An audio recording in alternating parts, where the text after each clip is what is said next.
Assalamualaikum warahmatullahi wabarakatuh. Kami akan menjelaskan mengenai sayap dan tungkai pada serangga. Perkenalkan, nama saya Radia Sabita Rusdi dan teman saya Alina Syadaris. Kami dari kelompok 4 ingin mengamalkan Tuhan. Selamat menyaksikan. Sayap merupakan pertumbuhan daerah turgum dan pleura, di mana sayap terdiri dari dua lapis tipis kutikula yang dihasilkan oleh sel epidermis yang segera hilang. Di antara kedua lipatan tersebut terdapat berbagai cabang tabung pernafasan atau trakea. Tabung ini mengalami penebalan sehingga dari luar tampak seperti jari-jari sayap. Selain berfungsi sebagai pembawa oksigen ke jaringan, juga sebagai penguat sayap serangga, tetapi tidak semua serangga memiliki sayap. Serangga tidak bersayap digolongkan ke dalam subkelas Apterygota, sedangkan serangga yang memiliki sayap dimasukkan ke dalam golongan subkelas Pterygota, di mana modifikasi sayap terdiri atas 4 yaitu Tecmina, Hemelytra, Elytra, dan Helter. Tecmina atau tunggal tecmen. Pada bagian sayap depan menyerupai kertas dan sayap belakang yang berupa selaput atau membran dengan kelas ordo Orthoptera, misalnya pada kecoak. Hemelytra atau tunggal hemelytron berbentuk kotak dan berfungsi melindungi sayap belakang. Pada sayap depan sebagian mengeras dan sebagian lagi berupa selaput atau membran. Perbedaan Hemiptera dan Coleoptera adalah pada bagian dorsalnya. Pada Hemiptera, bagian dorsal torak atasnya memiliki skutellum yang berbentuk segitiga, misalnya pada kepik. Elytra atau tunggal elytron. Pada ordo Coleoptera, sayap depan mengeras dan dinamakan elytra, di mana elytra ini berfungsi untuk melindungi sayap belakang yang berupa selaput atau membran, misalnya seperti pada kumbang kelapa. Helter. Pada ordo Diptera, sayap depan berkembang dengan sempurna, sedangkan sayap belakang mengalami modifikasi menjadi struktur. Halter berfungsi sebagai penyeimbang tubuh pada saat terbang, misalnya pada lalat buah. Jugum memiliki bagian yang terlipat pada bagian bawah sayap dan memiliki pengait yang terletak di dasar sayap depan. Beberapa ngengat juga memiliki lobus yang disebut jugum, yang dapat membantu dalam kopling dan kinwing.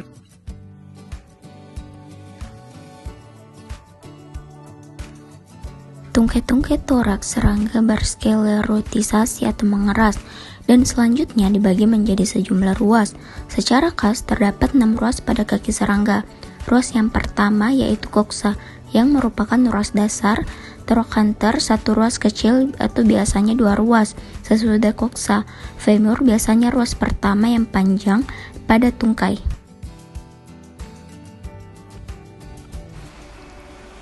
Tibia, ruas kedua yang panjang. Tarsus biasanya beberapa ruas kecil di belakang tibia. Pretarsus terdiri dari kuku-kuku dan berbagai struktur, serupa bantalan atau serupa seta pada ujung tarsus. Sebuah bantalan atau gelambir antara kuku-kuku biasanya disebut aroleum, dan bantalan yang terletak di dasar kuku disebut pulvili. Tipe tungkai yang pertama yaitu ambulatori. Tipe ambulatori terdapat pada serangga yang berjalan, hanya berfungsi untuk berjalan. Bentuk tungkai yang sederhana, memiliki femur dan tibia yang panjang, misalnya pada kumbang kelapa. Tipe yang kedua yaitu kursorial, di mana semua tungkainya panjang-panjang.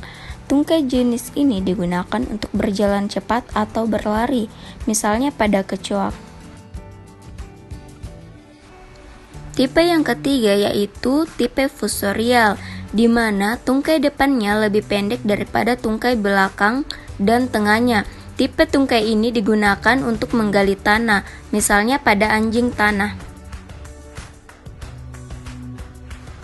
Tipe yang keempat yaitu tipe saltatorial. Tipe tungkai saltatorial biasanya memiliki femur tungkai belakang lebih besar dibandingkan femur tungkai depan. Tipe saltatorial terdapat pada tungkai serangga peloncat, misalnya pada belalang. Tipe yang kelima yaitu tipe raptorial. Pada sepasang tungkai depan termodifikasi, kuat dan kokoh yang dimiliki oleh serangga predator yang berfungsi sebagai memegang dan menangkap mangsanya, misalnya pada belalang sembah.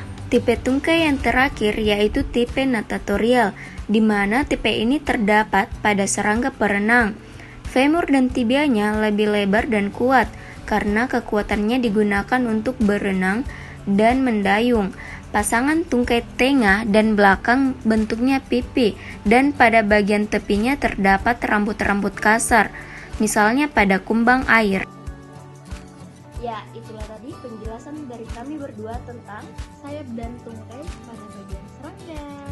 Terima kasih. Wassalamualaikum warahmatullahi wabarakatuh.